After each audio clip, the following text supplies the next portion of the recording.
मेनू दिखाओ। उपन्यास ऑनलाइन पूरा पढ़ें। उपन्यास बिन। उपन्यास सर्वनाश का लोहार अध्याय 476 मंदिरों में झुनझुनी। गुना नोबेल बिन स्टोर में विशेष ऑफर के साथ आपका स्वागत है। उपन्यास से संबंधित उत्पादों पर सर्वोत्तम डील पाने के लिए यूआरएल पर प्रोमो कोड 6B95HKJN का उपयोग करें। शॉपिंग का आनंद लें। सर्वनाश का लोहार C476 मंदिरों में झुनझुनी। Ads by pop future. अध्याय 476 मंदिरों में झुनझुनी। पुरस्कार समारोह के बाद सेठ और उनकी टीम कोरोना में थोड़ी देर और रुकी। लोहार ने कुछ समय अपने दोस्तों के साथ बिताया जिनसे वह अलग होने जा रहा था और अपने दोस्तों को कोरोना की जीवन शैली की भ्रष्टता से खुद को दूर करने का मौका दिया। जब वे मिनास मार लौटे तो उनकी छुट्टियां समाप्त हो जाती। इस दौरान उसे जो सबसे महत्वपूर्ण काम करना था वह था अपने संरक्षकों के मंदिरों में जाना। उसे उम्मीद थी कि वे उसे अपोलो द्वारा दिए गए खोज के समाधान के बारे में संकेत दे सकेंगे। एक बार फिर सेठ मंदिर क्षेत्र में प्रवेश कर गया। इस बार वह सभी मंदिरों में जाने के लिए तैयार था और उसने फिर से ट्रिनिटी मंदिर की ओर प्रस्थान किया। लेकिन जब वह अंदर गया तो सेठ को हेड्स मंदिर का प्रवेश द्वार नहीं मिला। वह उन सीढ़ियों को ढूंढता रहा जिनका उसने पिछली बार इस्तेमाल किया था, लेकिन वहां कुछ भी नहीं था। अंत में लोहार मंदिर से थोड़ा स्तब्ध होकर ही निकल सका। वहां कोई पुजारी नहीं था जिससे वह पूछ सकता था। गायब सीढ़ी के बारे में उसका एकमात्र निष्कर्ष था कि हेड्स शायद अभी उससे बात नहीं करना चाहता। इसके बाद वह हेफेस्ट मंदिर में दाखिल हुआ। अपोलो के मंदिर की तरह ये ट्रिनिटी मंदिर की कृत्रिम झील के आसपास की संरचनाओं में से एक था। अपोलो मंदिर के विपरीत जब सेठ अपने व्यवसाय के लिए एक पुजारी के पास जाता है तो दूसरा अपना सिर हिलाता है। महान शिल्पकार ने भविष्यवाणी की है कि उसे कोई याचिकाकर्ता नहीं दिखेगा। सेठ ने अपना सिर खुजलाया लेकिन उसे कुछ समझ नहीं आया। क्या उसके संरक्षक उसे देखना नहीं चाहते थे? अपने बढ़ते संदेह के बावजूद वह सेठ के मंदिर की दिशा में मुड़ गया। शायद इसका कारण यह था कि अपोलो का कार्य उनके साथ मिलकर बनाया गया था। क्या उन्हें उसे सुराग देने का अधिकार नहीं था? अगर ऐसा होता तो कभी समझ जाता। ये समझ में आता है कि अगर देवताओं ने अपोलो की मदद की होती तो वह नाराज हो जाता, क्योंकि उसने कथित तौर पर देवताओं की ओर से उसके लिए काम आसान कर दिया था। फिर भी कोशिश करने में कोई बुराई नहीं थी। अराजकता के देवता के मंदिर तक पहुंचने के लिए पैदल चलने में केवल 15 मिनट लगे। यह मंदिर जिले में और भी गहराई में था। ये कोरोना में पूजा के सबसे पुराने लेकिन सबसे उजाड़ स्थल भी थे। Ads by pop future. कम से कम यही बात कोरोना गाइड सेठ ने खरीदी थी जो इसके बारे में कहती थी। सेठ के मंदिर के दृश्य ने वर्णन को काफी विश्वसनीय बना दिया। आसपास के अन्य मंदिरों की तरह ये भी जीर्ण शीर्ण अवस्था में था। क्या तुम्हें यकीन है कि यही वो जगह है? ओज ने अनिश्चित भाव से पूछा। एक समय के शानदार मंदिर की ढहती दीवारों पर भित्ति चित्र छिड़के गए थे। लोहार को यह समझ में नहीं आया कि वह इस बारे में कैसा महसूस करता है। वह जानता था कि सेठ एक शक्तिशाली देवता था, लेकिन कहानियों के आधार पर उसे अच्छी तरह से स्वीकार नहीं किया गया था। ऐसा लगता था कि महान देवता के पास वर्तमान कोरोना में बहुत से समर्थक नहीं थे। बाहर से प्रतीत होने वाले परित्यक्त वातावरण से विचलित हुए बिना सेठ चौड़ी सीढ़ी पर चढ़ गया, टूटी हुई मूर्तियों को पार करते हुए और पुराने लकड़ी के गेट तक पहुंच गया। वे कसकर बंद थे और उनके खटखटाने पर भी किसी ने दरवाजा नहीं खोला और न ही कोई जवाब दिया। शायद ये बेहतर है। चलो अब चलते हैं। तुमने मुझे आइसक्रीम देने का वादा किया था, पफल्स ने बड़बड़ाते हुए कहा। क्या मुझे भी आइसक्रीम मिल सकती है, माँ? सेठ सीढ़ियों से नीचे उतर ही रहा था कि उसने एक कर्कश आवाज सुनी। युवक, तुम ऐसी भगवान भुलाई हुई जगह पर क्या कर रहे हो? क्या तुम मार्गदर्शन की तलाश में हो? तिरछी आंखों वाले एक बूढ़े आदमी ने अचानक उससे कहा। लोहार लगभग उछल पड़ा क्योंकि उसने पहले कभी फटे पुराने कपड़े पहने हुए आदमी को नहीं देखा था। उसकी झुर्रीदार पलकें केवल एक चीज के खिसकने से खुली थी जिससे सेठ उसकी आंखें नहीं देख पाया। वहां केवल अंधेरा था, इतना भयानक कि उसकी आंखें भी खाली हो सकती थी। कवि का ध्यान अपनी ओर आकर्षित होते देख उसने मुस्कुराकर कहा, जिससे उसके मसूड़े दिखाई देने लगे तथा उसके मुंह में केवल कुछ ही दांत बचे थे। हालांकि मैं एक बूढ़ा आदमी हूं, लेकिन एक पूर्व पुजारी हूं। मैं एक या दो सिक्के के लिए अपना अनुभव साझा करने में सक्षम हो सकता हूं। उन्होंने संकेत देने के लिए अपनी घनी भौहों को सिकोड़ा, जबकि उनके लगभग सूखे हाथ ने रिश्वत देने का इशारा किया। सेठ ने अपने होंठ सिकोड़े। देवताओं ने उसके लिए अपने दरवाजे बंद कर दिए थे, लेकिन अचानक एक बूढ़ा आदमी उसके सामने सलाह देने के लिए प्रकट हुआ। उसे इस पैटर्न को न पहचान पाना बेवकूफी होगी। Ads by pop future. आश्चर्यचकित स्वर में सीनियर ने अपनी हथेली में सोने के सिक्कों का एक छोटा सा ढेर देखा। इस बात को ध्यान में रखते हुए कि यह वास्तव में एक सामान्य बूढ़ा आदमी था, कुछ सोने के सिक्के कोई नुकसान नहीं थे। यह अभी भी एक अच्छा काम था, कम भाग्यशाली लोगों को थोड़ा पैसा दान करना। मुझे बताओ तुम्हें क्या परेशानी है? बूढ़े आदमी ने ज्ञान भरी मुस्कान के साथ कहा। कुछ आगे पीछे की बातचीत के बाद सेठ ने किसी भी देवता का सीधे उल्लेख किए बिना मोटे तौर पर स्थिति और अपनी खोज का वर्णन करने में सफलता प्राप्त की। तो एक भगवान ने आपको एक अज्ञात स्थान के द्वीप को खोजने और हथियारों से प्रतिरक्षित एक जानवर से लड़ने का मिशन दिया है। हम बूढ़े आदमी ने एक विचारपूर्ण मुस्कान के साथ दोहराया। इस बीच उसने पाइप जला लिया था और हवा में धुएं के छल्ले उड़ाता रहा। चूंकि आपने अपने विवरण में स्पष्ट नहीं किया है, इसलिए मैं आपको कोई सीधा उत्तर नहीं दे सकता। हालांकि देवताओं को इधर उधर खेलना पसंद है और वे अक्सर अपने प्रश्नों के उत्तर उन लोगों के सामने रख देते हैं जो संकेतों को जोड़ सकते हैं। मेरी सलाह यह होगी कि आपको जो खोज दी गई है उसके शब्दों का अच्छी तरह से निरीक्षण करें। साथ ही उस देवता पर भी ध्यान दें जिसने आपको खोज दी है। वे आमतौर पर ऐसी खोजें देते हैं जो उनकी अपनी शक्ति के अनुकूल हों। उदाहरण के लिए, मुझे याद है कि उस समय सूर्योदय की अस्पष्ट देवी अपने योद्धा को मरे हुए लोगों को नष्ट करने का कार्य देती थी क्योंकि वह उनसे बहुत नफरत करती थी। या कि एक बार महामारी के देवता ने अपने दुष्ट अनुयायियों को महामारी फैलाने से रोकने के लिए किसी को भेजा था। मुझे वह समय भी याद है जब बूढ़ा आदमी अतीत की कहानियों और विभिन्न देवताओं के बारे में लगातार बोलता रहा, लेकिन सेठ को पहले ही संकेत मिल चुका था और यह उसकी अब तक की धारणाओं के अनुरूप था। अपोलो कौन था? वह मुख्य रूप से प्रकाश के देवता के रूप में जाना जाता था, हालांकि वह धनुर्धारियों, संगीत, कविता और चारणों का संरक्षक भी था। इनमें से कई सेठ के वर्तमान कौशल के अनुकूल हैं। इसके अलावा उसे बिच्छू को वश में करना था, उसे मारना नहीं। पहले तो ऐसा लगा कि यह एक लोहार और योद्धा को नष्ट करने का काम है, लेकिन दूसरी नजर में यह एक कवि के लिए अविश्वसनीय रूप से आसान काम हो सकता है, सिवाय शायद रहस्यमय द्वीप को खोजने के। Ads by pop future. क्या हैडिस और अपोलो का उस पर नर्म रुख अपनाने का यही मतलब था? चाहे ये बुरा आदमी भेष बदलकर भगवान हो या फिर सच में एक बुरा आदमी, उसकी सलाह ने सेठ को वह भरोसा दिलाया था जिसकी उसे अपनी योजना के अनुसार चलने की जरूरत थी। उसने उसे जो सोना दिया था वह उसके लिए बहुत कीमती था। आपकी सलाह के लिए धन्यवाद। सेठ ने बूढ़े आदमी की बात बीच में ही रोक दी और खड़ा हो गया। तुम कहां जा रहे हो, युवक? भिखारी ने अपने ग्राहक को अचानक उछलता देख आश्चर्य से पूछा। मैंने किसी को आइसक्रीम देने का वादा किया था। अलविदा, बूढ़े आदमी, लोहार ने कहा और खुशी से चला गया। आगे बढ़ने का रास्ता तय करने के बाद उसे बहुत अच्छा महसूस हुआ। इसके साथ ही साम्राज्य की राजधानी में उसके पास करने के लिए कोई और महत्वपूर्ण काम नहीं था। इससे ज्यादा महत्वपूर्ण और क्या हो सकता है? मेरे लिए आइसक्रीम आपकी प्राथमिकता होनी चाहिए। वाह, आइसक्रीम टैटजेल भी शामिल हो गया। सेठ ने शाही महल की ओर लौटते समय रास्ते में कई आइसक्रीम की दुकानें खरीद ली। बहन, आपने क्या निर्णय लिया है? हॉर्बिग ने शाम को लीना से पूछा। उर्थन टीम की घर वापसी की तैयारियां पूरी हो चुकी थीं और वे सिर्फ द्वार खुलने के सही समय का इंतजार कर रहे थे।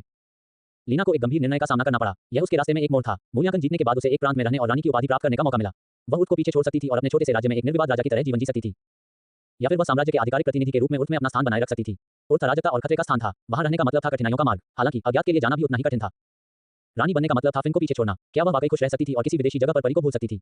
वे भी दूसरे थे। सेठ और टीम के दूसरे लोगों के साथ डेल्टा और उर्थ में उसके अच्छे सहयोगी थे। उसने काफी देर तक विचार किया और यह कोई आसान निर्णय नहीं था, लेकिन अंततः उसने हॉर्बिग के प्रश्न का उत्तर दे दिया। मैं अगर फिर नहीं है तो कौन रानी बनना चाहेगा? मुझे खतरे में लाओ, मुझे अराजकता दो, कुछ भी मुझे रोक नहीं पाएगा। मैं फिर से उठ के लिए रवाना हो जाऊंगी, उसने दृढ़ निश्चय के साथ कहा। हॉर्विक सिर्फ अपना सिर हिलाकर बिना कुछ कहे चला गया। उसकी कभी इतनी समझदार और प्यारी छोटी बहन को क्या हो गया था? उर्थ, है ना? उसने तय किया कि जब तक वह खुद पागल न हो जाए तब तक वह कभी उसे मिलने नहीं जाएगा। एज बाय फ्यूचर को फायदा तक और अधिक अध्याय लाने में हमारी सहायता करें। संपर्क टॉस साइट में दान करें। मेनू दिखाओ। उपन्यास ऑनलाइन पूरा पढ़ें। उपन्यास बिन। उपन्यास सर्वनाश का लोहार अध्याय 477। स्वागत है वापस। गुना नोबेल बिन स्टोर में विशेष ऑफर के साथ आपका स्वागत है। उपन्यास से संबंधित उत्पादों पर सर्वोत्तम डील पाने के लिए यूआरएल पर प्रोमो कोड 6B95HKJN का उपयोग करें। शॉपिंग का आनंद लें। सर्वनाश का लोहार C477 आपका स्वागत है। एज बाय फ्यूचर अध्याय 477। स्वागत है वापस। राजधानी में अपना काम निपटाकर वह उर्थ लौटने के लिए तैयार था। साम्राज्य ने डेल्टा लौटने के लिए पहले से ही सब कुछ तैयार कर लिया था। कुछ ही दिनों बाद जब समय और परिस्थितियां सही थी, उर्थ के लोग सिस्टम गॉड के मंदिर में इकट्ठे हुए। फेनिस भी मौजूद थी। उसने आखिरकार सेठ के मिनस मार में शामिल होने के प्रस्ताव को स्वीकार करने का फैसला किया था और वह उनके साथ उठ तक जाएगी। पूरक सिगिल रिंग पहले से ही उसकी उंगली पर चमक रही थी। उनके लिए द्वार पहले से ही तैयार कर दिया गया था और पुजारियों के एक समूह ने क्रिस्टलीय पाउडर से बने जादुई घेरे को घेर लिया था। पोल्टर, कैलिब और कुछ अन्य लोग उन्हें विदा करने आए थे। वे खुद भी थोड़ी देर बाद अपनी दुनिया में लौट जाएंगे। पोल्टर के दादा भी सेठ को विदा करने आए थे। हालांकि वे भविष्य में व्यापार करने पर सहमत हुए थे, लेकिन यह आखिरी बार होगा जब वे एक दूसरे को आमने सामने देख पाएंगे। जब तक कि क्रोना जैसी किसी विशाल शक्ति द्वारा तैयार न किया जाए, इस तरह की अंतरआयामी अंतरिक्ष यात्रा एक खगोलीय कीमत के साथ आई। वे खुश हो सकते हैं कि वे कम से कम सिस्टम चर्च का उपयोग करके व्यापार कर सकते हैं। उन्होंने पहले ही एक जादू अनुबंध पर हस्ताक्षर कर दिए थे और सेठ ने अपने कुछ शेयर गेट पर बॉनो के पास छोड़ दिए थे, जो घर वापस आने पर उसे उसी के अनुसार भेज देते थे। अंततः सभी विदाई कहने के बाद लीना, उर्थ की टीम और उनकी कंपनी ने पोर्टल के माध्यम से कदम रखा और खुद को डेल्टा के उस परिचित मंदिर में पाया जहां से वे बहुत पहले निकले थे। सेठ, तुम वापस आ गए। साइमन ने उसे सौहार्दपूर्ण ढंग से अभिवादन किया, बाकी लोगों को ऐसे अनदेखा किया जैसे वे हवा हों। साइमन, तुम्हें देखकर बहुत अच्छा लगा। क्या मिनस मार से कोई यहाँ हमारा स्वागत करने के लिए नहीं है? उसने उस मोटे आदमी को गले लगाने के बाद पूछा। इतने लंबे समय के बाद बूढ़े को देखकर सेठ भी थोड़ा भावुक हो गया। नहीं, वे मिनस मार में तुम्हारा इंतजार कर रहे हैं। तुम्हें जल्द से जल्द घर चले जाना चाहिए। मुझे लगता है कि उन्हें तुम्हें कुछ समझाना है। पुजारी ने अजीब सी मुस्कान के साथ कहा। एज बाय फ्यूचर, मैं समझ गया। मैं तब जाऊंगा जब मुझे डेल्टान पर्वत की ताजी हवा में सांस मिलेगी। लोहार ने सिर हिलाया। बेहतर होगा कि आप पहले अपने लोगों से मिलें। लीना ने उसे बीच में टोका। वह इस बात पर अड़ी हुई लग रही थी। क्या कुछ ऐसा हो रहा था जिसके बारे में उसे पता नहीं था? ओह, शायद कोई सरप्राइज पार्टी। सरप्राइज पार्टी, वाह, इसका मतलब है कि हमें केक मिलेगा, है ना? माँ, टैटजेल उत्साहित हो गया। मैं बियर और आइसक्रीम के कुछ बैरल के लिए मना नहीं करूंगा। पफल्स ने एक पार्टी के लिए उत्साह साझा किया। क्या तुम लोग एक बार खाने के अलावा कुछ और नहीं सोच सकते? मुझे उम्मीद है कि उन्होंने कोई अच्छी प्लेलिस्ट चुनी होगी। ओस खुद को रोक नहीं सका। सेठ ने एक क्षण के लिए लीना और साइमन को घूरकर देखा, लेकिन अंततः मान गया। ठीक है, चलो पहले मिनास मार लौटते हैं। यवेट, कृपया हमारे दफ्तर में आकर बात करें कि हम किस बात पर सहमत हुए हैं। उन्होंने टीम के बाकी सदस्यों को अलविदा कहा जो मिनास मार का हिस्सा नहीं थे, इससे पहले कि वह और उनके लोग मिनास मार की लॉबी में पहुंचने के लिए साधारण टेलीपोर्ट हब का इस्तेमाल करते। वापस स्वागत है। एक जयकार ने उनका स्वागत किया और प्रवेश द्वार पर कंफेटी की बारिश हुई। तेजाहक, मिनास मार के लॉर्ड्स, पिप, बच्चे और चिमेरा, हर कोई वहां था। उनके उत्साहपूर्ण स्वागत ने सेठ को झकझोर दिया और उसका दिल खुश हो गया। सभी को मुस्कुराते हुए उनका स्वागत करते देख उसे ऐसा लगा जैसे वह सचमुच घर लौट आया हो। उन्होंने सभी तरह के खाने और सजावट के साथ एक पार्टी की तैयारी की थी। मुझे खुशी है कि तुम वापस आ गई। मैंने सुना कि कुछ जटिलताएं थीं और मैं चिंतित हो गई। मोनिका आगे बढ़ी। उसके चेहरे पर राहत साफ झलक रही थी। उसे अभी भी सब्स्टिट्यूट टावर मास्टर के कर्तव्यों की आदत नहीं पड़ी थी। सब ठीक है। यहाँ हालात कैसे हैं? क्या मौसम ठंडा हो गया है? चिमेरा कैसे हैं? सेठ को आखिरकार कुछ सवाल पूछने का मौका मिला जो उसे परेशान कर रहे थे। कोरोना में रहने के दौरान उसे मिनास मार से कोई खबर नहीं मिली थी, जिससे वह थोड़ा चिंतित था। वह मिनास मार के बारे में बहुत चिंतित नहीं था, लेकिन ये विचार उसके मन में बार-बार आ रहे थे। अगर डेल्टा जम गया तो वे क्या करेंगे?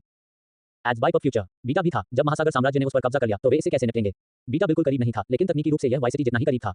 अगर उन्हें पहाड़ों को पार करने का कोई रास्ता मिल जाता तो मिनास मार को युद्ध में भाग लेना पड़ सकता था। मोनिका का चेहरा एक पल के लिए बदल गया जब उसने ये सवाल पूछा, इससे पहले कि वह खुद को संभाल पाती। तो कुछ हुआ था? एम्मा, अच्छा, हाँ, चिमेरा बढ़िया काम कर रहे हैं। जब से वे उनके साथ जुड़े हैं, वे मार्ग पर लगातार प्रगति कर रहे हैं। कई स्थानों पर कई कालकोठरी के अलावा जो मार्ग बिंदु बन सकते हैं, हम नेस्कॉर्न के पहाड़ी लोगों से भी संपर्क बनाने में कामयाब रहे। वर्तमान में कई चिमेरा वहां तैनात हैं। पहाड़ी शहर के लोग कैसे हैं? उसने पूछा। हालांकि सैद्धांतिक रूप से वे रखरखाव सुरंग का उपयोग नेस्कॉर्न के शहर के नजदीक कहीं जाने के लिए कर सकते थे, लेकिन उनसे संपर्क हुए काफी समय हो गया था। सेठ दूसरी चीजों में इतना व्यस्त था। उन्हें व्यापार मार्ग में एकीकृत करने की पेशकश करना ताकि उन्हें आपूर्ति और व्यापार तक बेहतर पहुंच मिल सके। सेठ का उन्हें धन्यवाद देने का तरीका था। बेशक, मैं पहले से ही एक मौजूदा शहर था जो कहीं बीच में कुछ बनाने की कोशिश करने से ज्यादा व्यवहारिक था। हालांकि लोहार ने इस बात को नजरअंदाज नहीं किया कि उसने उसके शुरुआती सवाल को टाल दिया था। वह निश्चित रूप से कुछ छिपा रही थी। दूसरी ओर मोनिक ने भी देखा कि वह अपनी प्रतिक्रिया छिपाने में विफल रही थी और एक व्यंग्यपूर्ण मुस्कान के साथ जारी रही। आप कह सकते हैं कि ठंड की समस्या जल्द सर ने ठीक कर दी थी। ठीक है, उसे ही आपको ये समझाना चाहिए। आपको बाद में डेल्टा में उससे मिलना चाहिए। चलो, यह आपकी स्वागत पार्टी है। आपको इसका आनंद लेना चाहिए। ईवी ने केक बनाने में बहुत मेहनत की है। उसने फिर से ध्यान भटकाया, लेकिन सेठ को कोई आपत्ति नहीं थी। वह सही थी, यही पार्टी थी और उसे इसका आनंद लेना चाहिए। जब तक कोई आत्म खतरा न हो तब तक इस पर जोर देने की कोई जरूरत नहीं थी। लोहार ने जल्दी से होइन और वेडन दोनों को ढूंढ लिया और उनके साथ शराब पीना शुरू कर दिया। ईवी द्वारा बनाए गए केक को छोड़कर जो एक प्यारा प्रयास था, सारा खाना लिंक द्वारा बनाया गया था, जो मिनास मार के शेफ के रूप में अपनी भूमिका में खिल गया था। सेठ ने कोरोना के व्यंजनों का स्वाद चखा था और शाही महल में भोजन भी किया था। हालांकि वह ये नहीं बता सका कि कौन सा भोजन बेहतर था। लिंक ने वाकई सेठ की उम्मीदों से कहीं आगे जाकर काम किया। कुछ व्यंजनों ने तो उसकी चपलता और बुद्धिमत्ता जैसे गुणों को एक या दो अंक तक बढ़ा दिया। दुहू और रोसी भी आए। दोनों तेजाब पिछले कुछ समय से मिनास मार में रह रहे थे और उन्होंने वह सब कुछ पूरा किया जो सेठ ने मिस किया था। पिछले कुछ हफ्तों में क्रेडल में उनके रहने के कारण बहुत सारे बच्चे पैदा हुए थे। बातचीत के दौरान उन्होंने तेजाब के डेल्टा में जाने की संभावना के बारे में बात की। हालांकि मिनास मार एक शानदार जगह थी, लेकिन बच्चों के बड़े होने के लिए एक भूमिगत महल जरूरी नहीं था। वे सभी थोड़े नशे में थे, इसलिए विवरण के बारे में बात करने का समय नहीं था, लेकिन सेठ उनसे सहमत था। ईवी भी थोड़ी देर में वहां आ गई, अपने भाई के बारे में विलाप करने के लिए जो अभी भी नाइट हेलमेट के नीचे छिपा हुआ था। वह नशे में बड़बड़ाने लगी और फिर उनके बगल में सोफे पर सो गई। जब आखिरकार सब कुछ शांत होने लगा तो बच्चों को उनके माता-पिता ने बहुत पहले ही सुला दिया था। करीना, सेठ और मीना रात के लिए टावर मास्टर के परिचित क्वार्टर में चले गए थे। पूरी तरह से संतुष्ट बहू से अपनी बाहों में लेकर सो गया। एज बाय फ्यूचर को फायदा तक और अधिक अध्याय लाने में हमारी सहायता करें। संपर्क टॉस साइट में दान करें। मेनू दिखाओ। उपन्यास ऑनलाइन पूरा पढ़ें। उपन्यास बिन। उपन्यास सर्वनाश का लोहार अध्याय 478 तेटा डेल्टा। गुना नोबेल बिन स्टोर में विशेष ऑफर के साथ आपका स्वागत है। उपन्यास से संबंधित उत्पादों पर सर्वोत्तम डील पाने के लिए यूआरएल पर प्रोमो कोड 6B95HKJN का उपयोग करें। शॉपिंग का आनंद लें। सर्वनाश का लोहार C478 floating delta ads by पर फ्यूचर। अध्याय 478 तैरता डेल्टा। ठीक है, क्या हुआ? सिस्टम चर्च के दरवाजे से बाहर निकलते हुए सेठ ने आश्चर्य से कहा। डेल्टा पहाड़ों के बीच बसा एक शहर खूबसूरत चोटियों और बर्फ से ढके पहाड़ों से घिरा हुआ था। या यूं कहीं कि यह आखिरी बार था जब सेठ वहां था और उसे डेल्टा के पैनोरमा का अच्छा नजारा मिला था।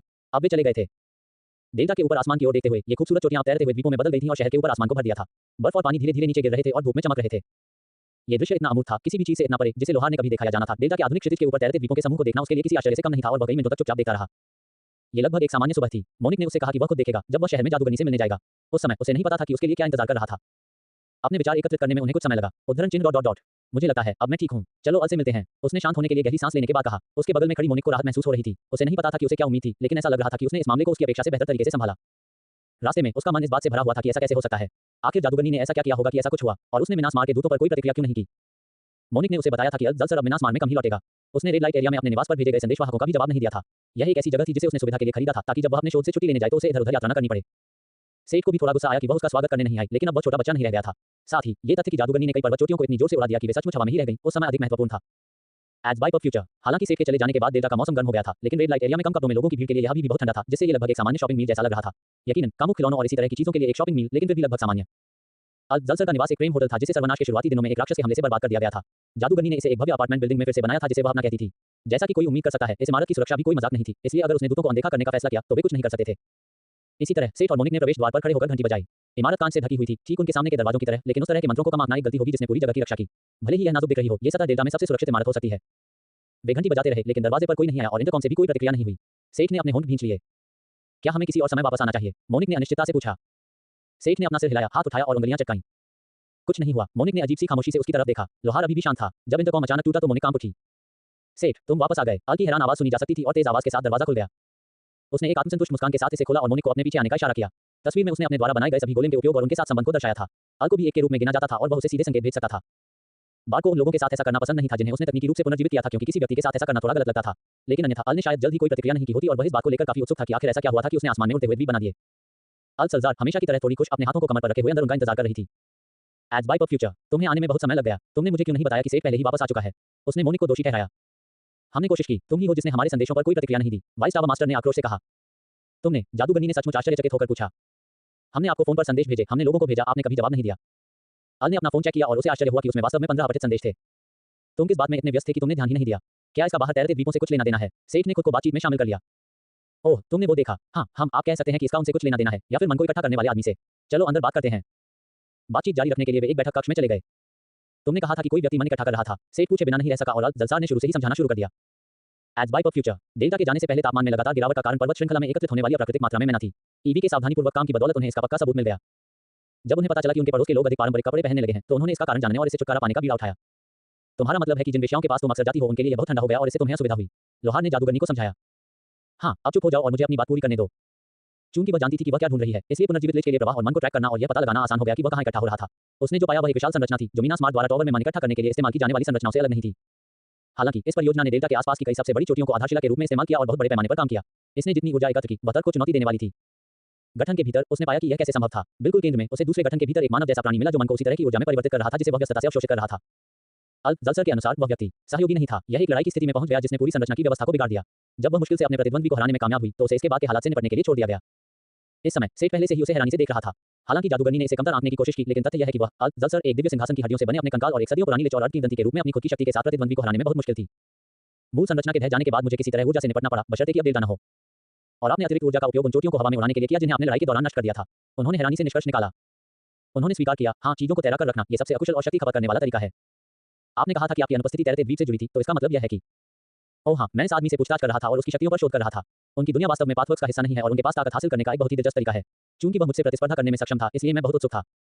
क्या तुम्हें मास्टर माउंटेन याद है? मेरा संदेह है कि वे एक ही दुनिया से आते हैं। मैंने उनसे गहन पूछताछ की है। अगर तुम चाहो तो मैं तुम्हें अपने नोट्स देखने दे सकता हूँ, या शायद तुम खुद देखना चाहो। रुको, तुमने उसे पकड़कर यहाँ रखा। तुम उसे मिनास मार्ग क्यों नहीं लाए? क्या वह सुरक्षित नहीं होगा? मैं मिनास मार्ग को फंसाना नहीं चाहता था। उनके अपने शब्दों के अनुसार उनकी दुनिया में बहुत ऊंचा स्थान है। अगर मैं उनकी ताकत को हमारी ताकत से जोड़कर देखूं तो वे किंवदंती बनने के करीब थे। एड्स बाय पर फ्यूचर को फायदा नाप तक और अधिक अध्याय लाने में हमारी सहायता करें। संपर्क टॉस साइट मैप दान करें।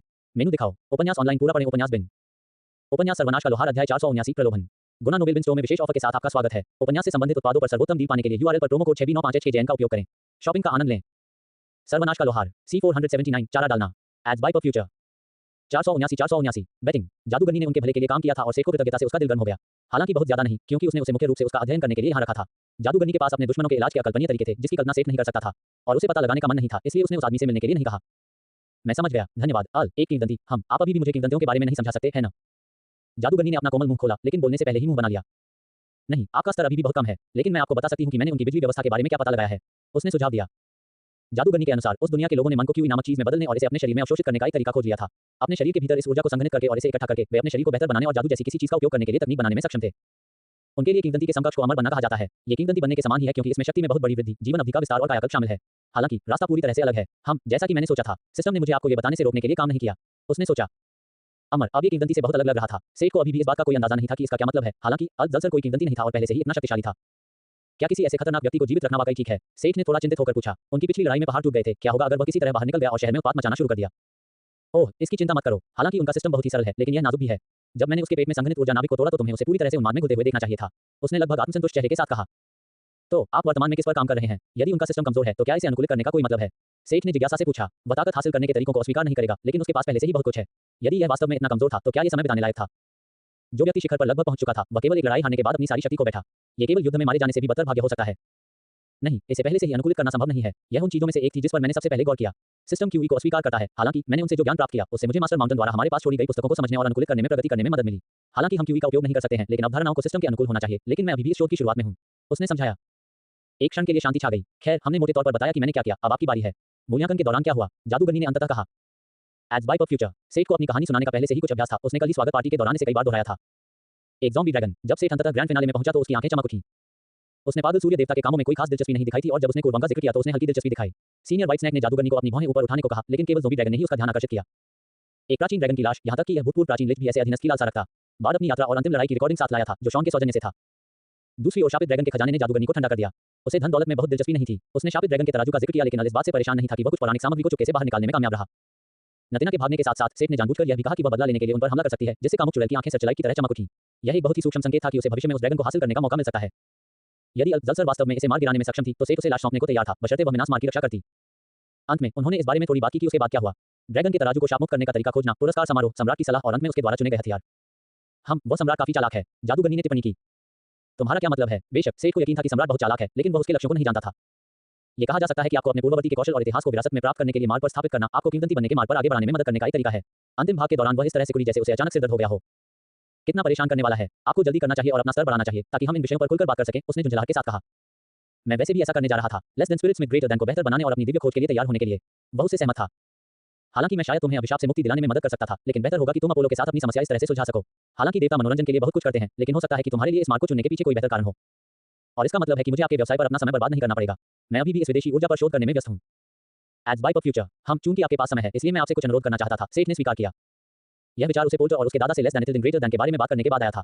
तकनीकी रूप से less than little greater than से सामग्री को किसी भी दुनिया में बनाना संभव होना चाहिए जिसमें चंद्रमा हो।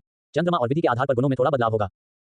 हालांकि सेठ के पास अब लेस देन ग्रेटर देन के लिए एक स्थिर स्रोत था, लेकिन पोल्टर से उसे जो सामग्री मिली वह फोर्ज ब्रांड द्वारा अपनी वस्तुओं के लिए उपयोग की जाने वाली सामग्री से भिन्न थी, और ये लेस देन 40 ग्रेटर देन से भी भिन्न थी, जिसे उसने थियोक्रेसी ऑफ चेस के घर से लूटा था। मुझे उम्मीद है कि आप मुझे उर्फ पर लेस देन ग्रेटर देन को परिष्कृत करने की विधि खोजने में मदद कर सकते हैं।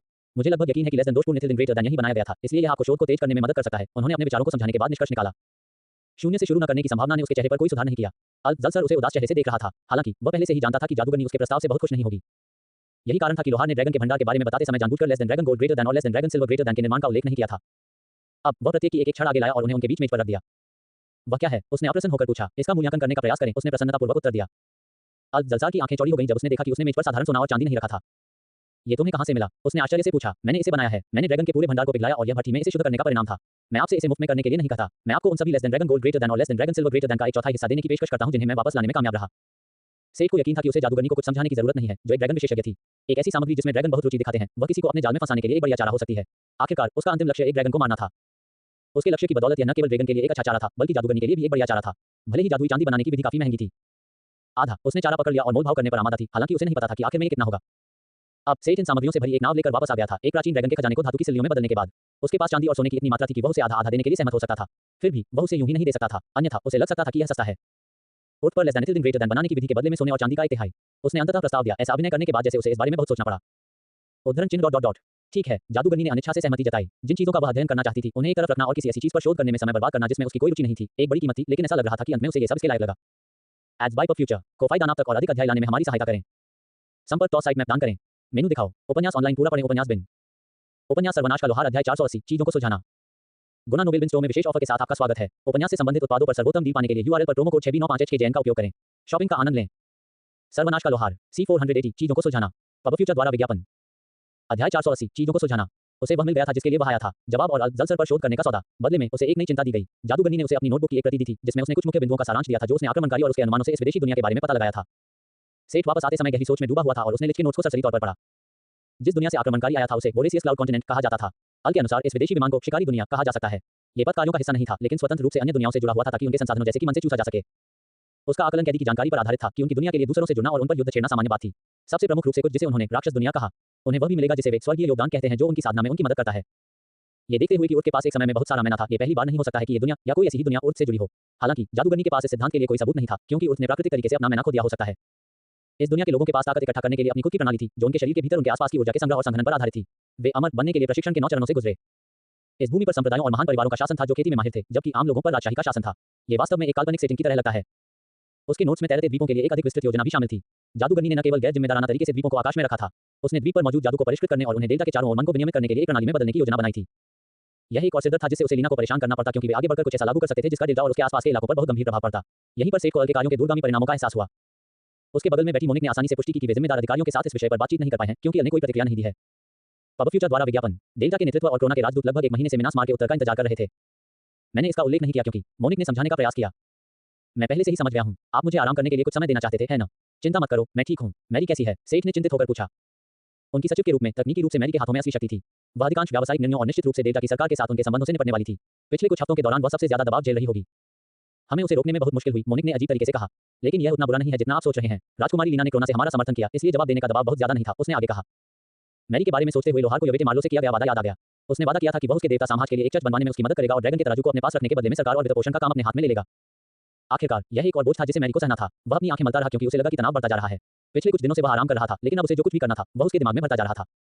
यह बहुत बढ़िया होता अगर मजबूत बनना और कौशल प्रशिक्षण ही उसकी एकमात्र चिंता होती। वह उनकी शिल्प टीम का नेता भी था। किसी भी चीज से पहले उसे होइन और वेडन से यह भी पूछना होगा कि क्या फिरोजा एंगल के लिए अभी भी पर्याप्त माल है। हालांकि वह उनसे कल मिला था लेकिन उन्होंने काम के बारे में बात नहीं की थी। शायद उन्होंने अपनी चिंताएं और शिकायतें भी दबा ली थी। जब वे मिनास मार लौटे तो सबसे पहले उन्होंने स्वागत पार्टी से बचा हुआ केक खाया और कैफेटेरिया में लिंक से खाना मंगवाया। वे अपने निजी कमरे में खाली बर्तनों से घिरे बैठे थे। सेठ, तुम यहाँ थे, तुमने मुझे क्यों नहीं बताया? मीना ने उसे आवाज लगाई। उसने सुना था कि वह वापस आ गया है और उसे ढूंढने आया है। ऐसा लग रहा है कि तुम्हारे दिमाग में कुछ चल रहा है, उसने टिप्पणी की और उसे पीछे से गले लगा लिया। सेठ ने आह भरी। पब फ्यूचर द्वारा विज्ञापन। मेरे पास निपटने के लिए बहुत कुछ है और मैं बहुत कुछ करना चाहता हूँ। मुझे नहीं पता कि कहाँ से शुरू करूँ। मुझे इसके बारे में बताओ, उसने उसे कसकर गले लगाते हुए कहा। मानो कोई बांध टूट गया हो, सेठ ने अपनी चिंताएं उस पर व्यक्त करना शुरू कर दिया।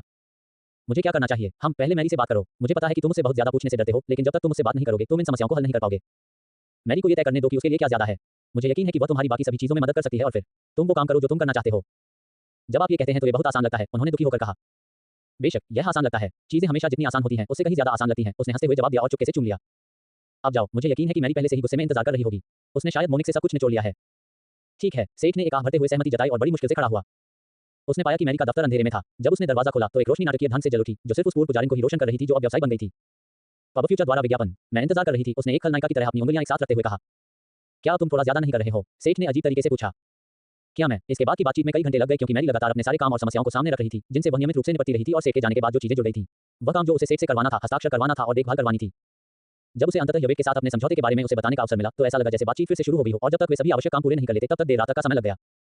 इसमें बहुत समय लगा, आंसू आए, पसीना बहाया गया और चीख पुकार मची, लेकिन जब उन्होंने अंततः सभी समस्याओं से निपट लिया और आगे की योजना बना ली तो सेठ को बहुत बेहतर महसूस हुआ। इस बातचीत ने उसे जितना बोझिल बना दिया था और भविष्य में उसके काम में इजाफा किया था, उससे उसे अपने विचारों और चिंताओं को दूर करने में भी बहुत मदद मिली थी। मैरी भी अपनी बातचीत के नतीजे से बहुत संतुष्ट दिख रही थी। कुल मिलाकर मिनास मार्ग काफी अच्छा प्रदर्शन कर रहा था।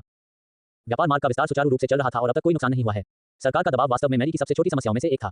लीना के वापस आ जाने और जादूगरनी के जवाब देने के बाद यह कोई समस्या नहीं रह गई थी। जहां तक मिनास मार्ग के व्यवसाय की बात है तो स्तरों में वृद्धि के साथ साथ अधिक से अधिक लोग उनके उच्च स्तरीय उत्पादों को खरीदने में सक्षम हो गए। एलिसन और ईवी के नेतृत्व में अल्केमिस्ट्स ने भी बहुत सुधार किया था और फिरोजा एंगल दुर्लभ और महाकाव्य औषधियां भी बेच रहा था। जहां तक सहमति की बात है तो वस्तुतः कोई सहमति नहीं थी। अब लगभग 2 साल बाद भी डेल्टा के लोहार और कीमियागरों के लिए उन्हें पकड़ना मुश्किल था। एकमात्र सहमति जिसका उल्लेख किया जाना था वह वाई सिटी से पॉली केनेट आया था। वे रेटिंग में प्रतिस्पर्धा नहीं कर सकते थे लेकिन वे टर्कुइज एंगल में मौजूद वस्तुओं की तुलना में सस्ते थे। फिर भी मिनास मार्ग के उत्पादों ने इस बिंदु पर एक स्टेटस सिंबल का स्तर हासिल कर लिया था। कोई भी स्वाभिमानी साहसी व्यक्ति टर्कुइज एंगल से उपकरण चाहेगा। सेबेरस, सेठ, होइन और वैडन पर निर्भर उनकी आपूर्ति को छोड़कर व्यापार में एकमात्र समस्या जो उभरी वह वास्तव में नकलची थे। लोग औसत दर्जे की वस्तुओं को ऊंची कीमत पर बेचते थे, ये कहते हुए कि वे फिरोजा निहाई से सेकंड हैंड आइटम हैं। सेठ के मन में इस समस्या से निपटने के लिए पहले से ही कुछ योजना थी। यवेट के साथ सेठ के सौदे के अनुसार मैरी मंदिर की योजनाओं के बारे में बात करने के लिए उसे मिलने आएगी। मूल्यांकन क्लिप पर सेठ के अधिकारों के लिए अतिरिक्त धन और यवेट द्वारा टेबल पर क्या जोड़ा जा सकता है, इस बात से मैरी संतुष्ट थी। मुझे खुशी है कि हम सब कुछ सुझाने में कामयाब रहे। सचिव ने थकी हुई लेकिन खुश मुस्कान के साथ कहा, ऐसा लग रहा था कि उसे भी किसी से बात करने की जरूरत थी, ठीक वैसे ही जैसे लोहार ने मीना के साथ किया था। मैं भी, सेठ ने मुस्कुराते हुए उत्तर दिया और अपने निजी कक्ष में चले गए। पब फ्यूचर द्वारा विज्ञापन, कोफाई दानाब तक और अधिक अध्याय लाने में हमारी सहायता करें। संपर्क टॉस साइट मैप दान करें।